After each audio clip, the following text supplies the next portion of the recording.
A perfect game showcase is structured in a very organized, very tight manner. It's really been developed over the years to maximize our ability as scouts at Perfect Game to get every evaluation, every angle, every look at skill sets and tool sets of every player at the showcase.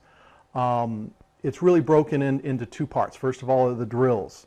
Every player runs the 60. The 60 is sort of the de facto distance to measure speed by in baseball, much like the 40 is in football. After every player runs the 60, they break down into defensive drills where it's outfield or infield or catching or first base.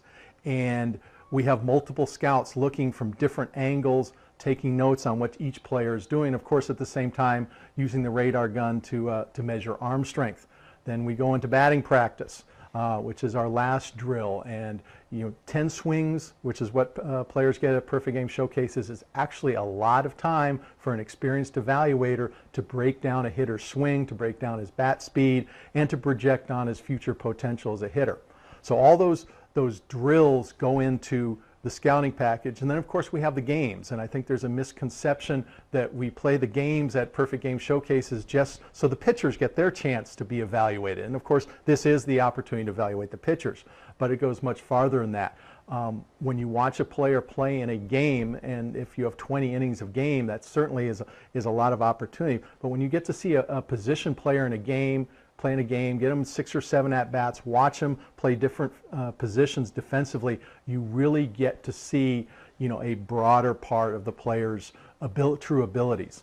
And it's amazing, you watch a kid for 20 innings, you also get to get a feel for his knowledge of the game, for his ability to play, his hustle, his attitude. You watch him in the dugout. In each game, we have perfect coaches work for Perfect Game in the dugout, and it's amazing the number of times after a tournament we'll talk to the coaches. The coaches will say, "Hey, I love this player. He was all over. He kept his teammates excited. He was into the game. He's a great makeup kid."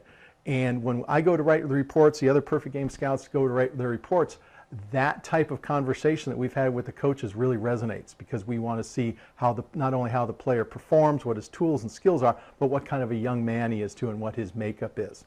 So really, when you look at a showcase as a whole, you get this whole thing. You get the skills, you get the game performance, and then you also get a feel for the makeup of the young man, and that all goes into the evaluation.